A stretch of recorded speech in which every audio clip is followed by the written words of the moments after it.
Hello, Holy Trinity family. It is Tuesday, November 26th. It is the last week of Ordinary Time before the start of Advent, this coming Sunday, December 1st. And it's also 2 days before Thanksgiving, when we'll fill our table with the fruits of the fall harvest. Harvest is one of my favorite words. It connotes abundance, bounty, gratitude, and it is also the result of a lot of hard work and disruption.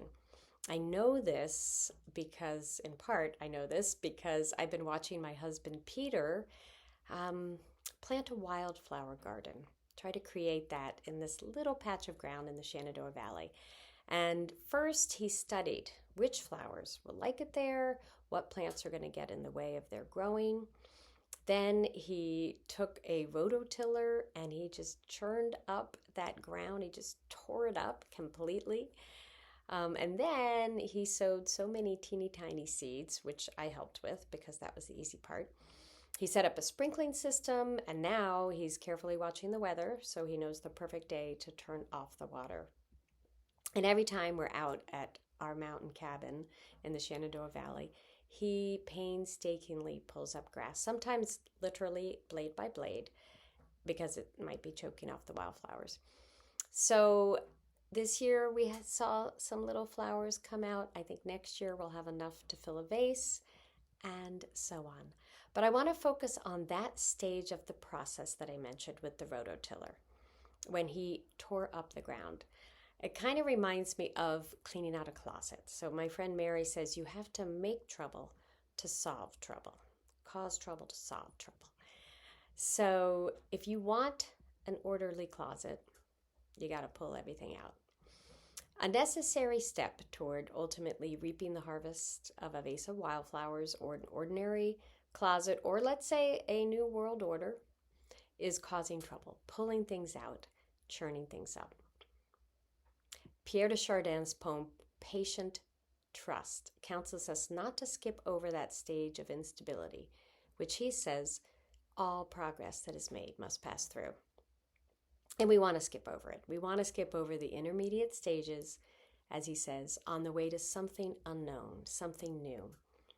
So I've been hearing this message from the book of Revelation in our daily readings over the past week and today and last weekend on Christ the King Sunday.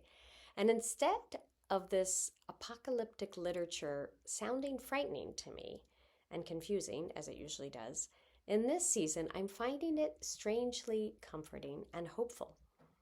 And the same for our gospel today, when Jesus says not to be terrified when we hear of wars and insurrections, nations rising against nation, powerful earthquakes, famines, plagues everywhere. What I'm hearing in these readings is an invitation delivered with some urgency to stay close to God at these times, at all times.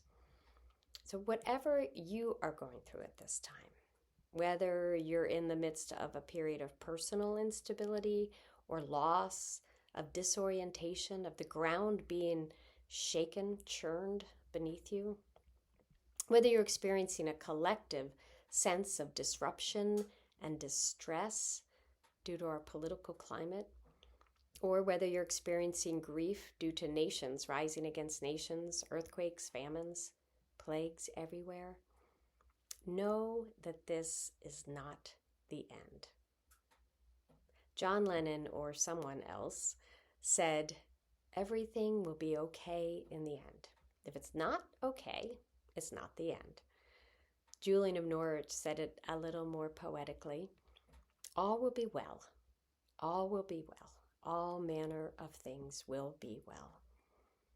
What I am hearing in our readings today, and as we head into the Advent season, is a message of hope. A message of hope that in the midst of all this trouble, God is creating something new.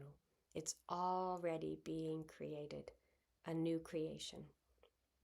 I will become a new grandmother on or around the Feast of St. Nicholas. So this idea of birth pangs, bringing a new creation, is very real for me. It's very much on my mind. I hope as we head into this Advent season, each with our own and our shared collective pangs, trials, pains, tribulations, instability, I hope we can perceive, even if only dimly and incompletely, God creating something new.